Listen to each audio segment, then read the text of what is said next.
네, 오늘도 기존 방식대로 먼저 발췌한 발제문을 함께 읽고 질의응답한 뒤 1부를 마치고요. 2부 때 함께 대화 나누고 토론하는 시간을 갖도록 하겠습니다. 먼저 저희 텍스트, 메인 텍스트는요, 입장들이라는 텍스트고요. 보조 텍스트는 톡방에 올려드렸던 테드 제닉스의 데리다를 읽다, 입니다. 그래서 발제를 해드린 부분은 그 테드 제니스 저서는 아니고 데리다의 인터뷰집인 입장들의 수록된 기호학과 그라마톨로지 줄리아 크리스테바의 대담입니다. 1968년 때 이제 출판되었던 저작물이고요. 크리스테바의 대담이긴 한데 크리스테바는 사실상 질문을 던지는 역할만 하고 어떤 이론적 대결을 하진 않습니다. 그래서 사실상 데리다의 기호학에 대한 이야기, 관점을 저희가 본다고 생각하면 될 것 같고요. 제가 발췌문을 읽는 방식으로 진행을 하겠습니다. 크리스테마가 물어봅니다. 기호학은 현재 기호와 그 상관물들인 의사소통과 구조의 모델 위에 구축되어 있습니다. 이러한 모델들의 로고스 중심적인 그리고 인종 중심적인 한계는 무엇이며 그것들은 어떻게 해서 형이상학으로부터 벗어나고자 하는 기호법의 토대 구실을 할 수 없습니까?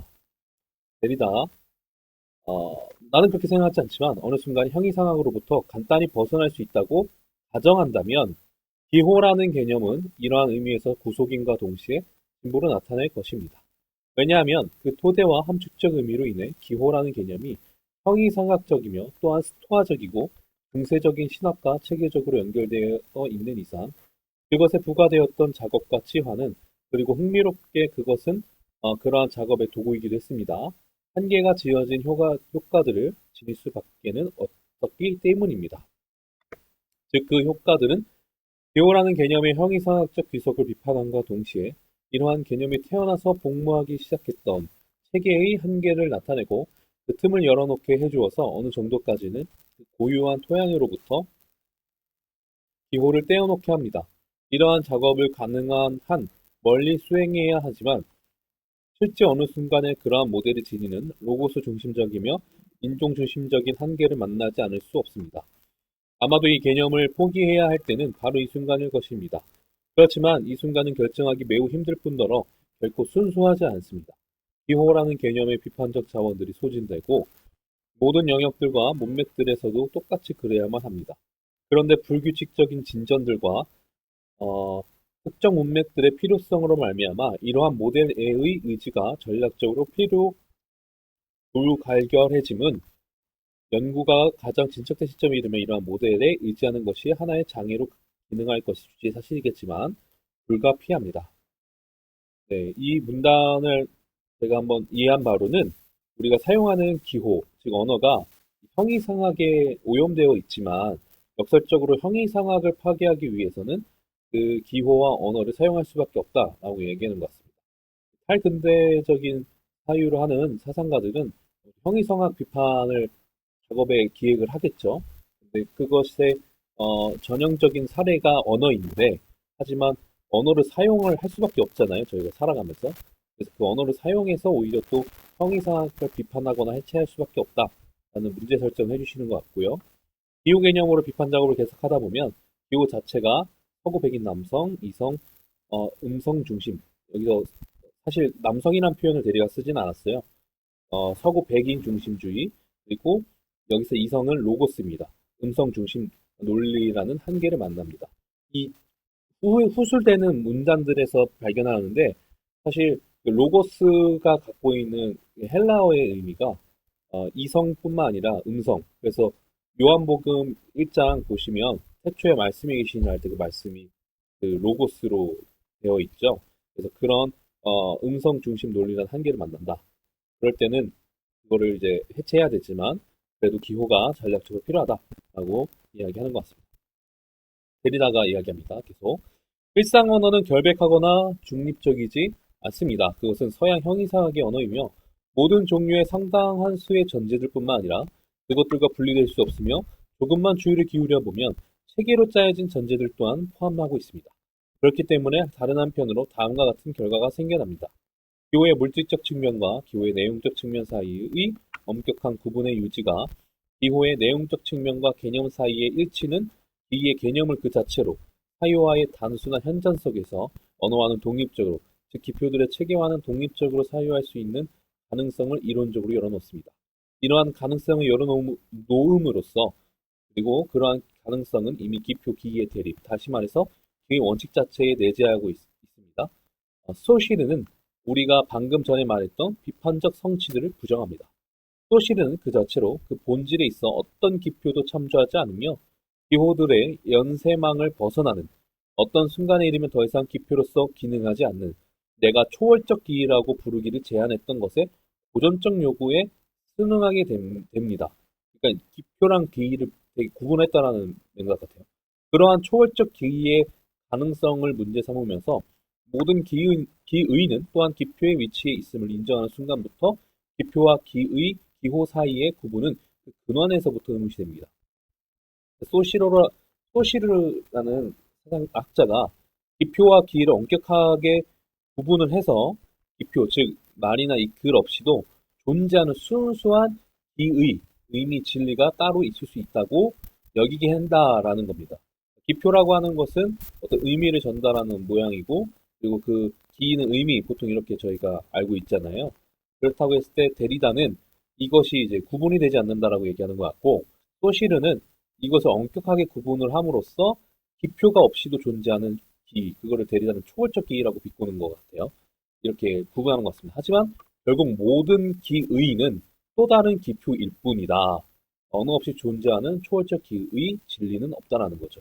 즉, 진리, 신, 사랑 이런 되게 원초적 본질 같은 고상한 의미가 있다고 해도 그것도 하나의 그냥 언어이다. 라는 걸 얘기하는 것 같아요.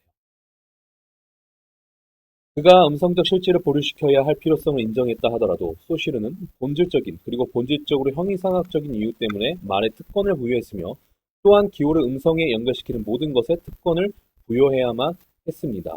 언어 중에서도 음성의 언어에 특권을 부여했다는 거죠. 그는 또한 사유의 목소리, 의미와 소리 사이의 자연적 유대에 관해서도 말하고 있습니다. 나는 다른 자리에서 그러한 태도가 짓는 전통적 측면은 무엇이며 그것이 어떠한 필요성에 복종하고 있는지를 제시하려고 노력했습니다. 여하튼 그것은 강의의 가장 흥미로운 비판적 요소와는 모순되게 언어학을 조종 모델로 만들었으며 이론상으로는 그 일부가 되어야 할 일반적 기호학의 주인으로 만드는 결과를 낳습니다. 음성 언어가 기호학에서 제일 최상급으로 있게 하는 음성 중심주의를 만들었다는 거죠.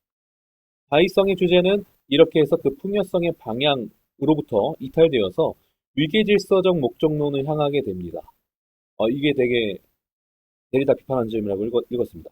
언어가 비록 하나의 특수한 체계에 불과할지라도 언어학은 모든 기호학의 일반적 주인이 될 수 있다. 이와 동일한 태도와 개념들을 정확히 해결해서 발견할 수가 있는데 당의 두 가지 계기들 사이의 모순은 소시르가 인간에게 고유한 것은 서로 구별되는 기호들의 체계, 즉 실질, 예를 들어 음성적 실질과는 독립적으로 약호와 분절의 가능성을 구성할 수 있는 능력이다 라고 인정한 사실에서 나타난다고 데리다는 비판합니다. 그러니까 음성 언어학이 기호학의 주인 노릇하는 게 음성 중심주의, 곧 로고스 중심주의이고요. 그래서 소시르가 주장하는 자의성의 주제, 그러니까 기호는 자의적이다라고 하는 것들이 폐기돼야 된다라고 주장을 하는 것 같습니다. 그러니까 이게 무슨 의미냐면 그 사유랑 음성이 유대 관계가 있는데 그때 기호가 어떤 관계에서도 매여 있지 않는 자의성을 갖고 있냐? 그건 사실 이게 일단 첫 번째로 로고스 중심주의가 말이 안 되지만 당신이 얘기하는 것은 당신이 전에 얘기했던 내부 논리랑도 말이 되지 않는다는 내부 논리적 모순을 비판하는 것 같은데 이거는 자신 있는 부분 아닙니다. 제가 생각한 거고요. 하여튼 그렇게 비판한 것 같아요. 그 다음에 3번입니다. 기표, 기의의 개념은 음성적 실질에 특권을 부여하고 언어학을 기호학의 주인으로 내세워야 할 필요성을 그 자체에 지니고 있습니다. 음성은 실제로 기의의 개념에 대한 사유에 가장 내밀하게 연결되어 있는 것으로서 의식에 주어지는 의미의 실질입니다. 목소리는 의식 그 자체입니다. 예를 들어 내가 이야기할 때 나는 내가 생각하는 것에 현존하고 있다고 의식할 뿐 아니라 세상에 나타나지는 않았지만 내가 발아한 직후에 들을 수 있는 나 자신의 순수하고 자유로운 자발성에 의존한 듯하며 어떠한 도구나 부속물, 외부의 힘을 사용할 필요가 없는 기표를 나의 사유나 개념에서 가장 가까운 곳에 간직하고 있다고 의식합니다. 기표나 기위는 결합된 듯이 보일 뿐 아니라 이러한 혼동 속에서 개념이 그 자신의 현전 이외에 다른 어떤 것도 참조하지 않으면서 그 스스로 제시되게 하기 위하여 기표는 지워지거나 투명해지는 듯이 보입니다. 당연히 이러한 경험은 하나의 환상이지만 이는 그 필요성에 근거해서 하나의 구조나 시대 전체가 조직되었던 환상입니다. 이러한 시기에 토대 위에서 기호학은 구성되었으며 그 근본적인 개념들과 전제들은 플라톤으로부터 아리스토텔레스, 루소, 헤겔 등을 거쳐 푸선에 이르기까지 매우 정확히 지속되고 있습니다. 그 음성적 실질에 특권이 부여되는 이유가 그 의미를 전달하는 게 음성이라고 했을 때 의미가 방해물 없이 바로 전달되는 환상, 음성적 실질은 그렇다. 라는 환상 때문에 그렇습니다. 그러니까 나 자신의 순수하고 자유로운 자발성에 의존하는 듯한 환상, 순수한다는 것이 존재하는 환상을 얘기하는 것 같은데요. 이런 사례를 제가 생각해 보다가 제가 있는 그 교단 한국기독교장로회에서 철원에 화해와 평화의 교회라는 교회를 설립을 했어요. 교단에서 설립한 교회인데 그 교회의 축사에 이재명 대통령이 축사 글을 전달했거든요. 근데 저 그거 보면서 느꼈던 게 이재명 대통령이 기장 교인이라는 그 얘기가 있어서 직접 오면 안 되나? 그런 생각을 했었거든요. 그러니까 이 자체가 로고스 중심주의인 거예요. 그러니까 이재명이 축사를 보낸 게 잡으러 온 줄 알았다. 안녕하세요. 네. 누가 다 이제 먹어요? 정부가 이재명이 축사를 보낸 그 글과 이재명이 직접 오는 것에 어떤 차이가 있다라는 거. 그러니까 이재명이 쓴 글은 보좌관이 뭐 어떻게 스킬을 뭐 했다, 아니면 뭐 정돈했다 이런 생각이 있을 수도 있잖아요. 근데 사실은 이재명이 직접 오는 것과 이재명이 글 하는 거에 그 차이가 있든 순수한 것이 있다라고 하는 것을 환상으로 들이다는 지적을 한다라고 얘기하는 것 같습니다. 4번입니다. 기표의 외자성을 환원시키는 것은 기호학적 실천에 있어 심리적이지 않은 모든 것을 배제하는 것입니다. 그런데 음성적 기호와 언어학에 부여된 특권만이 언어학적 기호는 그러므로 양면을 지닌 심리적 실체이다라는 소시르의 명제를 정당화할 수 있습니다. 음성적 기호를 모든 기호들의 주인으로 만드는 것은 접어두더라도 일반적 기호학을 어떻게 심리학 속에 내재시킬 수 있는가를 이해할 수 없게 됩니다. 그렇지만 소시르는 다음과 같이 말하고 있습니다. 기호들의 삶을 사회적 삶의 내부에서 연구하는 과학을 생각해 볼 수 있다. 이것은 사회심리학 그러므로 일반 심리학의 일부를 구성할 것이다. 물론 현대 언어학자들과 기호학자들은 소시르나 혹은 적어도 이러한 소시르의 심리주의에 머물러 있지 않습니다. 코펜하겐 학파나 모든 미국의 언어학은 이를 명시적으로 비판했었지요. 그러나 내가 소시르를 강조했던 것은 그를 비판하는 자들조차 그를 일반 기호학의 창시자로 인정하면서 그에게서 대부분의 개념들을 사용하기 때문만은 아니며 단지 기호라는 개념의 심리주의적 사용만을 비판할 수는 없기 때문입니다.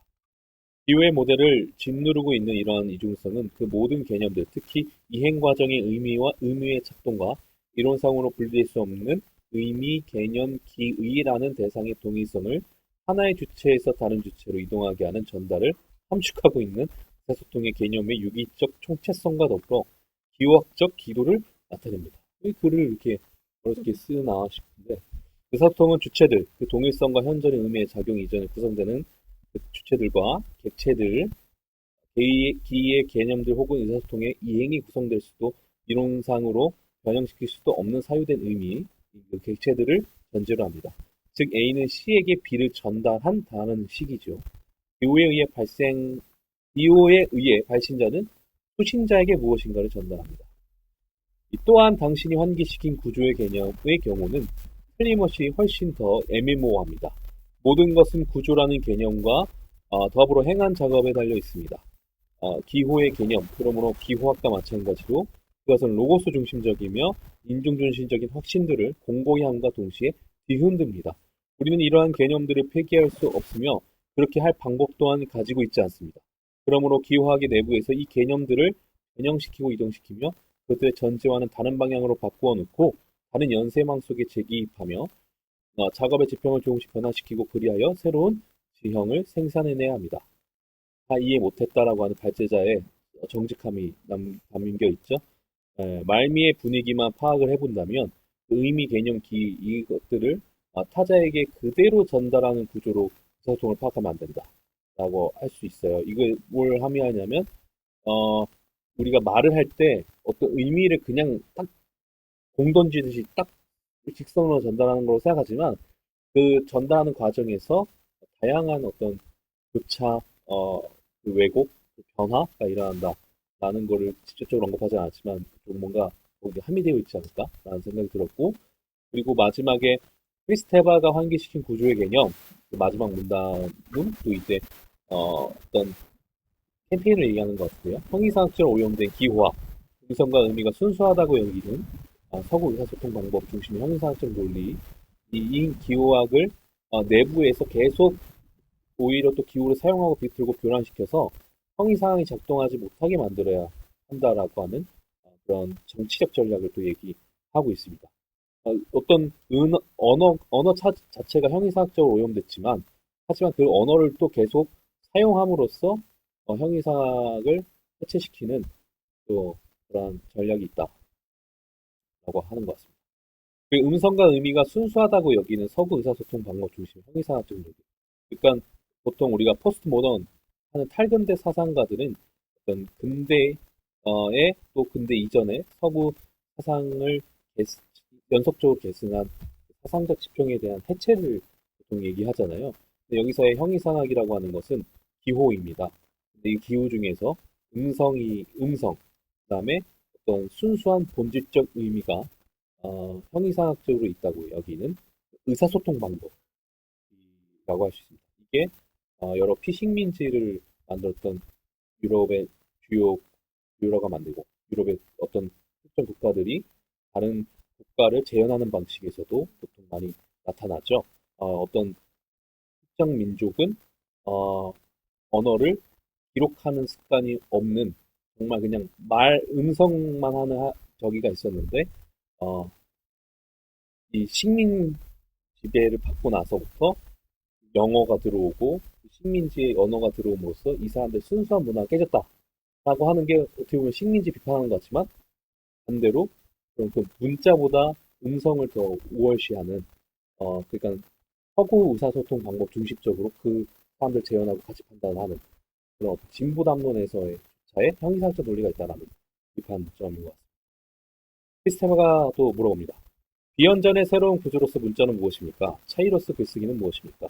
기호학의 주 개념들인 음성적 기호와 구조에 대한 이러한 개념들의 단절은 무엇입니까? 그라마톨로지에서 텍스트의 개념은 엄표라는 언어학적이며 기호학적인 개념을 어떻게 대체합니까? 데리다는 이렇게 말합니다. 글쓰기의 환원은 음성 중심주의나 로고스 중심주의와 보조를 맞추어 왔습니다. 플라톤, 아리스토텔레스, 루소, 헤겔, 후설 등에서 볼 수 있는 전통적 조작에 의해 소시르가 어떻게 글쓰기를 불필요해하면서 동시에 위험한 외적 표상의 현상으로 간주하여 언어와 말의 영역으로부터 배제시켰는지 잘 알려져 있습니다. 언어학적 대상은 씌어진 단어와 말해진 단어의 결합에 의해 규정되지 않으며 오직 말해진 단어만이 이 대상을 구성한다. 글쓰기는 언어의 내적 체계와는 무관하다. 글쓰기는 언어의 시야를 가린다. 그것은 치장이 아니라 위장이다. 글쓰기와 언어의 연결은 피상적이며 자기적이다. 단지 하나의 이미지에 불과해야 할 글쓰기가 근본적 역할을 찬탈하고 자연적 관계가 역전되는 것은 비정상적인 일이다. 글쓰기는 함정이며 그 행동은 사악하고 폭군적이며 그 폐해는 끔찍하며 비형적 경우에 속하므로 언어학은 그것들을 특별한 공간에 가두어 감시해야 한다 등등.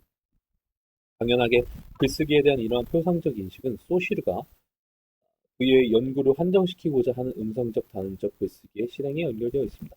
그러나 실제로는 내가 시도했던 것처럼 순전히 음성적인 글쓰기는 존재하지 않으며 음성주의는 어떤 문화 내에서 알파벳의 실행의 결과라기보다는 이러한 실행에 대한 어떤 표상, 어떤 윤리적 내지는 가치론적인 경험의 결과임을 보여줄 수 있을 것입니다. 그 표기법의 투명함 속에 완벽하게 표상되며 말하는 주체와 그 의미, 내용, 가치를 전달받는 주체에 직접적으로 현저하는 살아있는 말의 충만함 앞에 글쓰기는 지워져야 한다는 것입니다. 그런데 우리가 단지 인종중심주의 때문에 그 특권을 보유하는 음성적 글쓰기의 모델의 곡한을 살펴본다면, 그리고 순전히 음성적인 글쓰기란 존재하지 않는다는 사실, 기호도의 필연적인 공간화, 구두점, 띄어쓰기, 문자소들의 기능에 필요 불가결한 차이들로 인해 그런 사실로부터 결과들을 유추해낸다면 모든 음성 중심적 혹은 로고스 중심적 논리는 의무시됩니다. 또한 그 정당성의 영역은 축소되고 피상적이게 됩니다. 그렇지만 소시를 자신이 환기시킨 바 차이의 원리를 어느 정도 일관성 있게 고려하고자 한다면 이렇게 경계 설정의 작업은 필수적입니다. 이러한 원리는 우리로 하여금 하나의 실질, 예를 들어 이른바 공간적이라고 할 수 있는 문자적 실질을 배제함으로써 다른 실질, 여기서는 이른바 시간적이라고 할 수 있는 음성적 실질에 특권을 부여하지 않도록 할 뿐 아니라 모든 의미 작용의 과정을 차이들의, 다시 말해서 흔적들의 형식적 유희로 간주하게 합니다. 왜 흔적들인가? 그리고 그것이 문자적이건 음성적이건 아니면 다른 어떤 것이건 간에 모든 실질을 중화시킨 듯이 보이는 순간에 어떤 권리로 문자적인 것을 재도입하는가? 새로운 글쓰기의 개념을 산출하는 것이 중요하다는 것입니다. 우리는 그것을 문자 또는 차이로 부를 수 있을 것입니다. 차이들의 유희는 실제로 어떤 순간에 어떤 의미에서도 어떤 단일한 요소가 그 자체를 현존하거나 스스로만을 참조하는 것을 금지시키는 종합과 참조를 전제로 합니다. 말해진 담론의 영역이건 쓰여진 담론의 영역이건 간에 어떤 요소도 그 역시 단순히 현존하지 않는 또 다른 요소를 참조하지 않고서는 기호로서 기능할 수 없습니다. 이렇게 연쇄적 맞물림은 각 요소가 그 자신 속에 있는 연쇄망 혹은 체계의 다른 요소들의 흔적에 의거해 구성되게 합니다. 이러한 연쇄적 맞물림과 망의 구조가 텍스트이며 한 텍스트는 또 다른 텍스트의 변형 속에서만 산출됩니다. 개별적 요소들과 마찬가지로 체계 내에서 또 그 어떤 것도 단순히 현존하거나 부재하지 않습니다. 그러므로 흔적들의 차이와 흔적들만이 도처에 존재합니다. 문자는 그러므로 기호학의 가장 일반적인 개념이며 그것은 좁고 고정적인 의미에서의 글쓰기의 영역뿐 아니라 언어학의 영역에서도 적합합니다.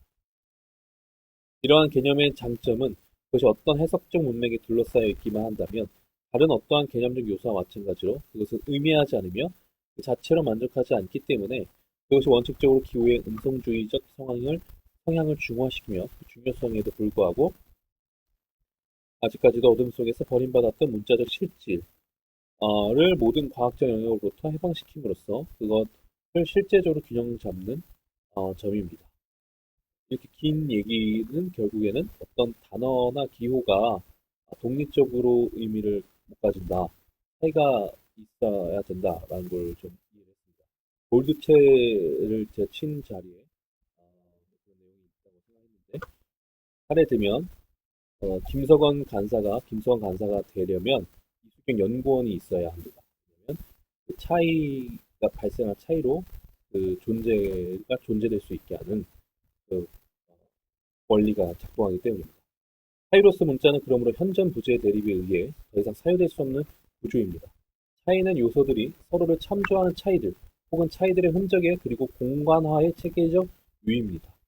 공간화라는 말이 많이 등장하는데 이 공간화라고 하는 것은 그 의미의 차이가 발생하는 그런 지점들을 얘기하는 것 같습니다. 이러한 공간화는 그것이 없으면 충만한 항목들이 의미하거나 기능하지 않는 간격들의 능동적이면서도 수동적인 생산입니다.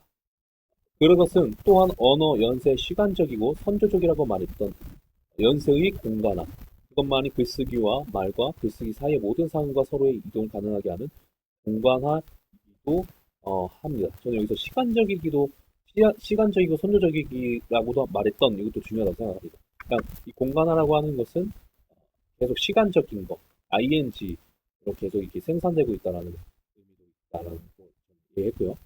기호학적 차이를 벗어나서는 그리고 그 이전에 어떠한 현존도 존재하지 않기 때문에 소시르가 언어에 대해서 말한 것은 기호 일반의 체계로 확장될 수 있습니다. 말이 이해되고 그 모든 결과들을 생산하기 위해서는 언어가 필요하다. 그러나 말은 언어가 확립되기 위해 필요하다. 역사적으로 말의 사실은 항상 선행한다. 거기서 바로 논리적 순환이 생겨나는데 왜냐하면 언어와 말, 약호와 전원, 도식과 간용을 엄격하게 구분함과 동시에 이렇게 진술된 그 가정들의 공의 권리가 있음을 인정하고자 하기 때문에 어디서부터 시작해야 할지 그리고 어떻게 언어가 말이건 일반적으로 그 무엇인가로부터 시작할 수 있는지를 알 수 없기 때문입니다. 그러므로 언어, 말, 약호, 전원, 그리고 이와 연결되어 있는 모든 것과 더불어 같은 모든 분리 이전의 차이들의 체계적인 생산, 차이들의 체계의 생산 그 차이를 받아들여야만 하며 그것들의 효과 속에서 경우에 따라서 추상적으로 그리고 한정된 동기부여에 의해 언어의 언어학과 말의 언어학 등을 뚜렷하게 드러낼 수 있을 것입니다. 어떤 것도 차이를 만들어내지 않는 어떤 현재하는 존재자도 그러므로 차이와 공간 하에 선행하지 않습니다. 이거는 되게 구체적인 표현인 것 같아요. 모든 존재들, 그 의미를 전달한다고 하는 의미적 주체로 우리 여겼던 그 주체들도, 나도 포함되겠죠? 그것이 그 차이보다 먼저 있었지 않았다는 거예요. 모든 것이 차이에 의해서 생산된 결과물이라는 거죠. 차이를 산출하고 지배하는 동작주인 주체는 존재하지 않으며, 차이는 경우에 따라서 그리고 경험적으로 주체가 부서집니다. 여기 볼드치 하려고 했는데 까먹었습니다. 주관성은 차이의 결과이며 차이의 체계에 기입된 결과입니다. 그렇기 때문에 차이의 발판은 직관, 지각, 소비, 한마디로 말해서 현재와의 관련, 현재와는 실체, 즉 존재자에 대한 참조 행위가 항상 지연되는 우회, 지연, 연기가 공간화라는 점을 환기시켜줍니다. 그리고 무엇보다 우선 말하고 의식하는 주체는 차이들의 체계와 차이의 움직임에 달려있으며 차이 이전에는 현존하지도 특히 그 스스로 현존하지 않으며 분할되고 간격이 지워지고 지연되고 차이됨으로써만 주체를 구성된다는 사실을 확언해 줍니다. 의미를 누군가에게 전달하고자 하는 주체 또한 차이로서 구성이 됩니다. 그래서 언어뿐만 아니라 언어를 쓰는 나마저도 구성이 되고 있습니다. 지금 제가 발체를 통해서 데이터의 언어를 의미를 전달하는 주체 같아 보이지만 사실 저도 차이에 의해서 생산된 피조물입니다. 이 차이들의 체계와 움직임에 의해서 빚어진다라고 할 수 있고요. 제가 나름 정리를 해본 건데요. 음성조신주의는 뭘까 했을 때 보통 공문서, 입영통지서, 졸업장 이런 거 있잖아요. 근데 그것에 찍혀 있는 그게 뭐라 그러죠? 누구누구 도장 찍혀 있잖아요. 근데 그것이 만약에 입영통지서가 있으면 뭐 병무청장인가? 병무청장 그 도장에 찍혀 있을 텐데 진짜 병무청장이 우리 집에 와서 그 하는 거라는 그걸 못 봤죠. 하여튼 그런 것처럼 이 원본이 어딘가에 있을 거다. 그래서 이게 대리 보충하는 그리고 거기에 진리가 있을 거라는 그 가정 이게 이제 언어 체계에 대한 자본화 중심주의라고 계속 표현하고 있는 것 같습니다. 그래서 이거를 어떻게 말하자면 서구가 계속해서 이 언어를 비호학적 체계에서 이 타문화를 재현하고 거기서 또 다른 또 진보적인 이슈를 얘기하지만 그 자체가 그 메커니즘 자체가 형이상에서 벗어나지 않았다라고 하는 그런 내용 같고요.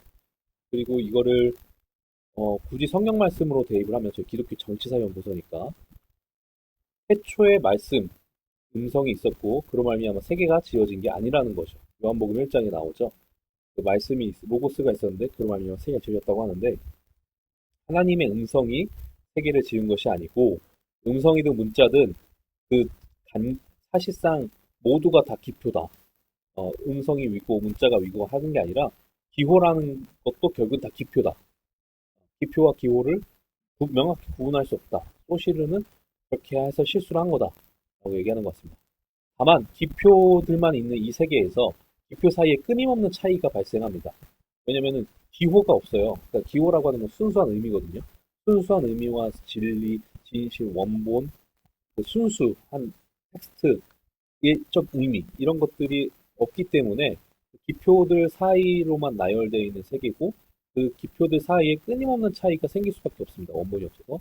또 그 차이가 그물망처럼 얽히면서 의미체계 즉 세계를 만들어낸다라고 하는 겁니다. 그러니까 정말 쉽게 그냥 거치게 표현하면 여성은 뭐냐? 남성이 아닌 거. 뭐 비남성적 존재는 뭐냐? 그러면 뭐 이제 남성이 아닌 거. 그러니까 차이로 인해서만 자기가 존재하게 되는 의미체계를 가진다는 겁니다. 그래서 오히려 요한복음보다 빛과 어둠을 나누고 하늘과 땅을 나누고 바다 육지를 나눈 그 창세기의 표현이 더 대리자적이다라고 하는 건 진지한 거라기보다는 이해하기 쉽게 위해서 가져온 거고요.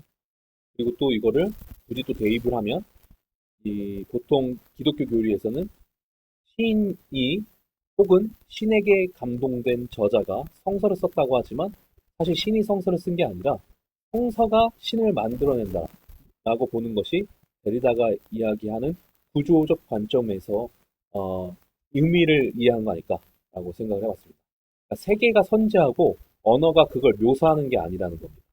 어떤 신적 세계가 선지하고 신적 세계를 언어가 묘사하는 것이 아니다. 그러니까 차이로 선명하고 확증적인 의미가 계속 지연되면서 비로소 그 의미와 세계가 나타나지는 거라고 하는 것을 우리가 알 수가 있다는 겁니다. 차이라고 하는 것은 계속 진행 중이며 의미는 계속 다발적으로 생성 중입니다. 그러므로 순수한 원본, 본질은 없고 차이로 인해 다층에서 의미가 다발적으로 생성 중이다. 이게 결국 데리다가 이야기하려고 하는 그레마톨로지 아닐까라고 하는 정리였고요. 여기 별표 두 개는 그냥 정말 저의 제 주관적 적용입니다. 결국 이는 모든 의미 윤리의 상대화라기보다, 그러니까 진짜가 없다, 윤리적 기준이 없다, 이렇게 해도 맞고 저렇게 해도 맞다라는 상대화라기보단 해석학적 독점, 특정 기준과 해석의 신성화에 거부하는 해석적 다원화를 얘기하는 것이 데리다의 기획이라고 이해하는 게 맞지 않을까라고 싶었습니다. 그러니까 모든 것이 기표고 모든 것이 원본이 없기 때문에 여러 해석학적 접근에 대해서 우리가 염두에 두고 어떤 특정 기준이 독점이 되는 그러한 사상적 재현적 권력 이런 것들을 우리가 경계해야 된다라고 하는 그런 정치 전략 아닐까라는 생각을 해봤습니다. 이렇게 해서 발췌를 마쳤고 질문으로 데리다는 언어 텍스트가 우리 현실과 세계를 구성한다라고 말하고 있는데 우리가 순수한 본질이라고 믿는 것들이 실제로는 언어나 사회적 해석에 의해 만들어진 결과물이라고 느꼈던 경험이 있는지 공감한다면 혹은 또 공감을 하지 못하실 수도 있잖아요. 그러면 그 구체적인 사례가 무엇인지 그거를 함께 나누는 것도 데리다 이해에 좀 공부가 되지 않을까라고 생각하면서 발제를 마치도록 하겠습니다.